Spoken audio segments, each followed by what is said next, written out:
दोस्तों नमस्कार। मैं हूं विजय कुमार। मेरी किताबें हैं 10-12, जिसमें inventors and hidden facts by Vijay Kumar प्रमुख है, डिस्क्रिमिनेट हिंदू प्रमुख है। आप इन किताबों को पढ़िए। दोस्तों आज हम इस चैनल पर ये डिस्कशन करेंगे, अपने दोनों चैनलों पर। किसी सच्चे मुसलमान को ये शोभा नहीं देता कोई बीजेपी अन्य लोगों की बुराई करे, क्योंकि सच्चा मुसलमान जन्मजात अपराधी होता है और अपराधी बनाती है मोहम्मद साहब की शिक्षा। अगर यकीन ना हो तो मुसलमान उस शिक्षा पर चलें, भारत की जेल में होंगे। मसलन डकैती, कत्ल, बलात्कार, ये सब इस्लाम में लिखा है। गैर मुस्लिम औरतों से बलात्कार करने वाला जन्नत जाएगा, कत्ल करने वाला सुरग जाएगा। तो दोस्तों मेरा दावा है कि जो सच्चा मुसलमान है, जो जिहाद असगर पर यकीन रखता है, वो सच्चा अपराधी है, आदतन अपराधी है। क्योंकि मोहम्मद, इस्लाम का मोहम्मद भी एक आदत अपराधी था। इस्लाम में अपराध के जो सबसे बड़े पैरामीटर हैं, स्केल हैं, जिनको कि इस्लाम अपराध नहीं मानता लेकिन पूरी दुनिया अपराध मानती है। तो इस्लाम में जो गुंडागर्दी करने की छूट है, वो सबसे बड़ी जो छूट मिली है वो माल गनीमत कहलाती है। माल गनीमत का मतलब होता है कोई इस्लामिक फ़ौज किसी गैर मुस्लिम पर जाए, उस पर अटैक करे और उसमें से औरतों, फसलों, धन, घोड़े, हथियार लूट ले। और मज़े की बात यह है, उस लूट में से इस पैगंबर का हिस्सा, जो कि सेल्फ प्रोक्लेम्ड स्वयं घोषित स्वयंभू पैगंबर था, झूठे अल्लाह के नाम पर जो पैगंबर बन गया, उसका 5वां हिस्सा होता था। तो दोस्तों इस हिसाब से देखा जाए तो मोहम्मद लूट में से 20% लेता था। और ये अल्लाह के नाम से इस लड़ाई को मुसलमान जायज़ ठहराने की कोशिश करते हैं कि मोहम्मद को सताया गया। मोहम्मद को कभी भी नहीं सताया गया, बल्कि मोहम्मद ने पूरी दुनिया को सताया। मोहम्मद ने झूठ बोले, मोहम्मद ने वो पाप और कुकर्म किए जो आदतन अपराधी करते हैं। हम कह सकते हैं कि इस्लाम का पैगंबर मोहम्मद एक आदतन अपराधी था। तो माले गनीमत में ये औरतों को लूट लिया करते थे और उन औरतों को लूट कर बाज़ारों में बेच दिया करते थे। इनकी किताबों से ये गवाह मिलता है कि किस तरह मोहम्मद ने बनु कुरैजा कबीले पर सुबह सुबह अटैक किया और ये प्रोक्लेम्ड घोषणा की कि खैबर बर्बाद हो गया और वहाँ की औरतों को इसने लूटा, उसकी घेराबंदी की, उनकी औरतों को बलात्कार करवाए और किए। मोहम्मद ने सफ़िया बिन्त हुय्या की जो लड़की थी 17-18 साल की, उसके साथ बलात्कार किया। वो 17-18 साल की लड़की, इसके पति को मोहम्मद ने उसका सीना चीरा और उसमें गर्म पत्थर, चकमक पत्थर में आग लगा दी। जब किनाना अल रबी मर गया, फिर इसके पिता हुय्या को भी मार दिया। और उसके बाद ये सफ़िया बिन्त हुय्या, जो हुय्या की बेटी थी और किनाना अल रबी की पत्नी थी, उसके साथ ये खैबर के दर्रे में 3 दिन तक ये बलात्कार करता रहा। ये इनकी किताबों में मिलता है, ये इनकी हदीसों में मिलता है। तो आप समझ सकते हो कि मोहम्मद किस तरह का व्यक्ति था, जो औरतों से लूट कर उनको बलात्कार करता था। और जो बाकी बची औरतें थीं, उसने उनको नजद, यानी कि जो highland of the Saudi Arabia है, उसके बाज़ारों में भेज दिया। इसका विवरण सीरत रसूलुल्लाह यानी रसूलुल्लाह की जीवनी, जो कि इब्न इसाक ने लिखी है, उसके पेज 83 और पेज 465 और अध्याय 83 पर मिलता है। और इसको सारे मौलाना उस चीज़ को मानते हैं। तो दोस्तों हर मुसलमान के मन में एक अपराधी छिपा होता है, क्योंकि हर मुसलमान उसी शिक्षा को मानता है जो मोहम्मद की शिक्षा थी, और मोहम्मद की शिक्षा अपराधी है। तो ये माले गनीमत हुई। माले गनीमत में ज़रूरी नहीं कि कोई मुसलमान पर कोई अटैक करे तभी आप अटैक करेंगे, बल्कि माले गनीमत तो सिर्फ इसलिए होती है कि गैर मुस्लिम औरतों को लूट कर उनके साथ बलात्कार किया जाए। यही माले गनीमत जब अहमद शाह अब्दाली भारत आया, उसने भी यही काम किया, गैर मुस्लिम हिंदू औरतों के साथ लूट कर बलात्कार किए। उसके बाद नादिर शाह आया, अहमद शाह अब्दाली ने तो सिख औरतों और हिंदू औरतों के साथ बलात्कार करवाए और किए। और उसके बाद जितने भी इस्लामिक गुंडे आए, क्योंकि मुसलमान, इस्लाम को मानने वाला मुसलमान, हर मुसलमान गुंडा है। देसी भाषा में कहूँ तो ये हवारी है, छपारी है, निर्लज है, और क्या इनके लिए लाक्षण लगाएं, ये तो सच्चाई है। तो दोस्तों आपने माले गनीमत का नाम सुना, किस तरह लूट को मोहम्मद के नाम से उसको एक पवित्र कार्य बना दिया। जिहाद असगर का मतलब है गैर मुस्लिमों के खिलाफ जिहाद करना, उनको कत्ल करना, उनकी औरतों को लूटना। तो जो मोहम्मद की जो टेंडेंसी थी, जो प्रवृत्ति थी, वो उसके फ्रस्ट्रेशन, उसकी कुंठित मानसिकता का पर्याय थी या सबब थी। क्योंकि मोहम्मद चाहता था कि वो बहुत बड़ा आदमी बन जाए, और इसी कड़ी में मोहम्मद ने जब अपने आप को सेल्फ प्रोक्लेमेड पैगंबर घोषित कर दिया, अल्लाह के नाम से लोग उसका मजाक बनाने लगे, तो उसको भागकर मदीना जाना पड़ा। अब ऐसे व्यक्ति को तो मैं कहता हूं कि मोहम्मद अगर 40 साल से पहले ही लोगों द्वारा ख़त्म कर दिया जाता, मार दिया जाता, तो इस्लाम की जो गुंडागर्दी है ये नहीं फैलती। हाँ, इस्लाम एक गुंडागर्दी है। और आप ये देखिए, भारतीय दंड संहिता में अगर कोई आदमी मोहम्मद की तरह बलात्कार करेगा और तो वो जेल जाएगा। अब ये कहते हैं कि हिंदू भी बलात्कार करते हैं, ईसाई बलात्कार करते हैं, लेकिन उनकी किताबों में तो बलात्कार कहीं नहीं लिखा। शर्म आनी चाहिए ऐसे मुसलमानों को। तुम्हारी तो किताब में बलात्कार करने के लिए लिखा है, उनको सेक्स स्लेव, लौंडी और बांदी बनाने के लिए लिखा है। शर्म आनी चाहिए तुम मुसलमानों को जो राम की तुलना अपने मोहम्मद से करते हैं। राम ने क्या काफिले लूटे थे? राम ने क्या औरतों को बाजारों में बेचा था? राम ने कौन सी वेश्यावृत्ति को बढ़ावा दिया? और इस मोहम्मद ने तो औरतें खरीदी और उनको बाजारों में बेचा, उनको वेश्यावृत्ति के लिए धकेल दिया। कई औरतें तो इतनी बार बेची गईं कि उनको ये पता नहीं लगा कि उनका बच्चा किसका है। तो ये है मोहम्मद। तो ये मोहम्मद की शिक्षा ही मुसलमान को अपराधी बनाती है। और सही मायने में अगर कोई अपराध को बढ़ावा देने वाला है तो ये मोहम्मद है, अल्लाह नहीं है। क्योंकि अल्लाह तो मोहम्मद ने अपने दिमाग के लिए गढ़ा था। उस अल्लाह के नाम से मोहम्मद ने जितने कुकर्म किए उसका कोई सानी नहीं है।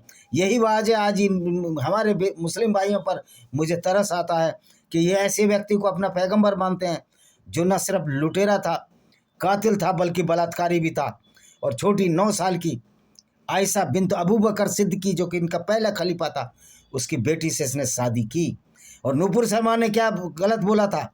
ये तो इनकी किताब और हदीसों में लिखा है। ये इसको एक राजनीतिक स्टैंड बना लिया गया कि नूपुर शर्मा ने बोल दिया। आज हजारों यूट्यूबर, हजारों कुरान के पढ़ने वाले ये बात बोल रहे हैं कि मोहम्मद एक आदतन अपराधी था, बलात्कारी था, पीडोफाइल था। पीडोफाइल वो बीमारी होती है जिसमें बड़ी उम्र का आदमी छोटी छोटी लड़कियों की तरफ आकर्षित होता है। ये मानसिक रोग है और मोहम्मद एक मानसिक रोगी था। तभी तो उसने एक ऐसा तसव्वुर, एक ऐसा प्रयास किया, एक ऐसा सोचा कि दुनिया में 72 हूरें आपको मिलेंगी। यानी कि मोहम्मद इतना कामाक्षी और काम पिपासु था, इतना धन पिपासु था और इतना धन के लिए और काम पिपासा की पूर्ति के लिए वो औरतों और धन को लूट लेता था और धन के बदले औरतें खरीदता था और औरतों को बेचकर फिर धन लेता था और उस धन से घोड़े और हथियार खरीदता था। यानी कह सकते हैं कि मोहम्मद एक तरह से औरतों का व्यापारी था, दलाल था। अब भारत की भाषा में इसको भांड भांड नहीं, भारत की भाषा में इसको दलाल कहा जाता है। तो आप ये बताइए, जब सब ये इस्लाम में लिखा है, डकैती आप करो, 20% हिस्सा उसमें मोहम्मद को दे दो, तो फिर ये क्या मुसलमान डकैती नहीं करेंगे? या मोहम्मद को देख देख कर क्या मुसलमान बलात्कार नहीं करेंगे? और इस्लाम में तो तहरीश बलात्कार की भी प्रथा है, जिसमें एक गैर मुस्लिम औरतों के तरफ ये चारों तरफ मुसलमानों की फौज खड़ी हो जाती और उसके बाद बारी बारी से घेरा तंग करते हैं और जो उस लड़की को पहले पकड़ लेता है उससे बलात्कार करता है और इस तरह वो उस घेरे से हट जाता है, फिर दूसरा आता है और बारी बारी से बलात्कार होता है। इसको तहरीश बलात्कार कहते हैं। और तहरीश बलात्कार की जब मैंने व्याख्या की, इसी यूट्यूब ने मेरा चैनल ब्लॉक कर दिया था। लेकिन यूट्यूब वालों को मालूम होना चाहिए कि आप सच्चाई को दबा नहीं सकते। आप डरते होंगे इस्लाम से, लेकिन हमारी फ़ौज काफिर इंटरनेशनल आर्मी आज ऐसे लोगों को सबरता सफाया करने के लिए उन्मुक्त है, खुली छोड़ी हुई है कि जहाँ इस्लामिक टेररिस्ट मिले वहाँ उसको कत्ल करो, उसको ख़त्म करो। क्योंकि ये भी तो हमको कत्ल करने की बात कहते हैं, बिना किसी मतलब के। हम इस्लाम और कुरान को नहीं मारते तो आप कत्ल कर देंगे लोगों को, तो आपका विरोध नहीं होगा? निश्चित तौर पर विरोध होगा। यति नरसिंहानंद जी बिल्कुल ठीक कर रहे हैं, क्योंकि आपकी किताब हमको कत्ल करने के लिए कहे तो कुरान जलाने में, कुरान को जलना चाहिए। हजारों लाखों कुरानों को लोग जला दें, क्योंकि कुरान एक गुंडागर्दी का पर्याय है। हमारे देश के सुप्रीम कोर्ट के न्यायाधीशों की आंखें खुलनी चाहिए कि कुरान में क्या लिखा है।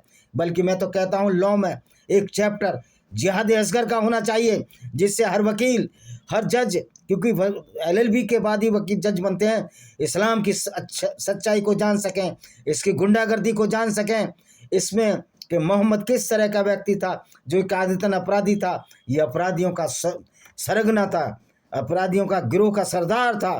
क्योंकि इस तरह की जो काम है, जो आज भारतीय दंड संहिता यूनाइटेड नेशन ऑर्गेनाइजेशन द्वारा संगठित अपराध की श्रेणी में आते हैं, तो इस्लाम संगठित अपराध करने वालों का गिरोह है।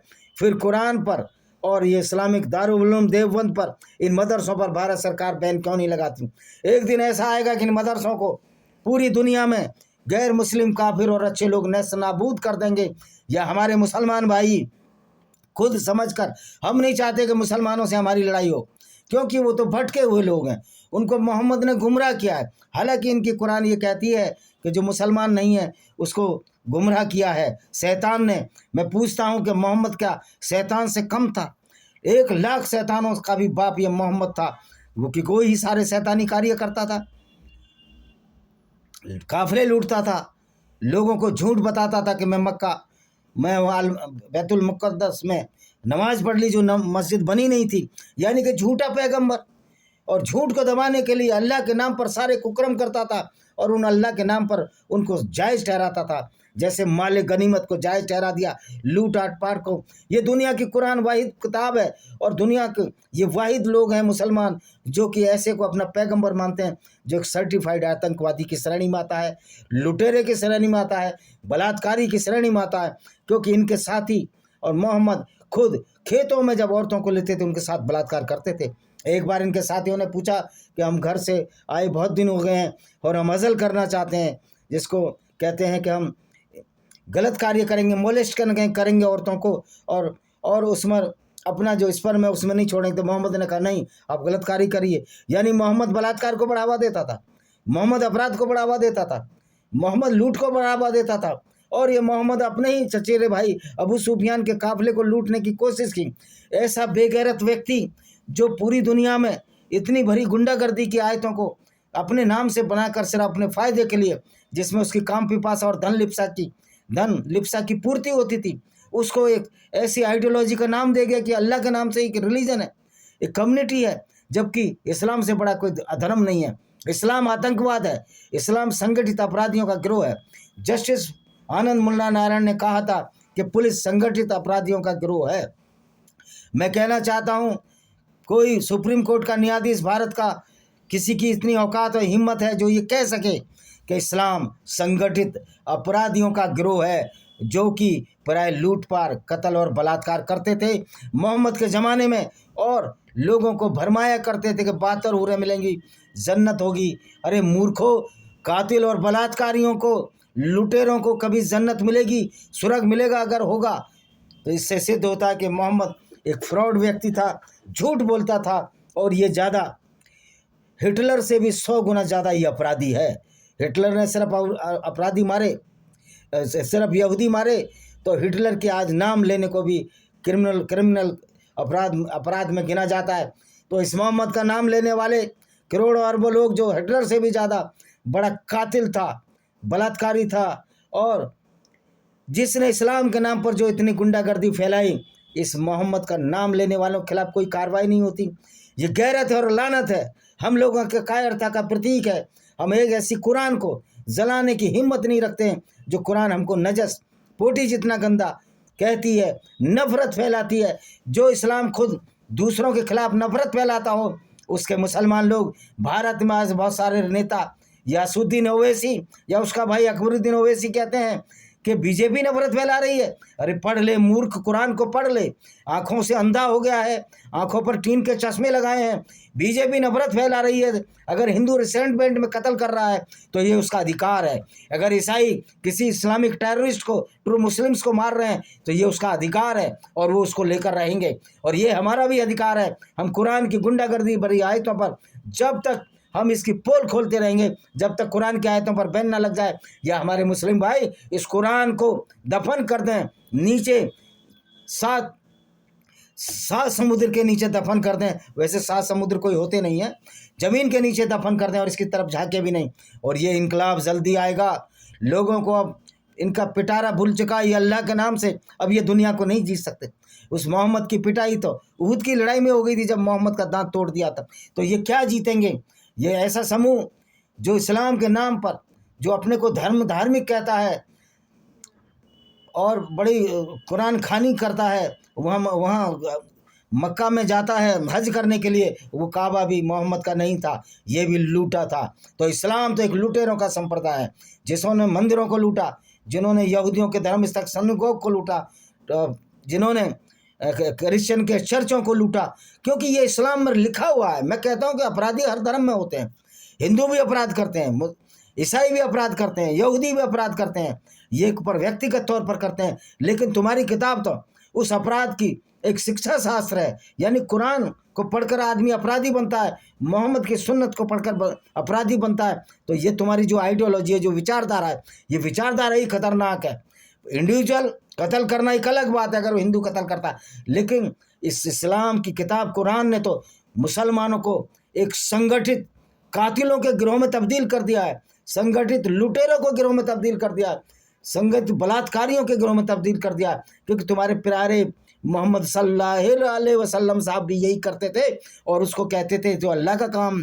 तो ये अल्लाह भी नालायक है, नर पिचास है, राक्षस है, शैतान है, और तुम दूसरों को जो इस्लाम को नहीं मानते उनको शैतान कहते हो। सोचो, शैतान उसको कहते हो शैतान ने गुमराह किया। अरे तुमको किसने गुमराह किया? मोहम्मद ने गुमराह किया। तो मोहम्मद तो करोड़ों शैतानों का भी सरदार मालूम होता है। इसी के साथ हम इस वीडियो को विराम देते हैं। वंदे मातरम, जय हिंद, आपका दिन शुभ हो।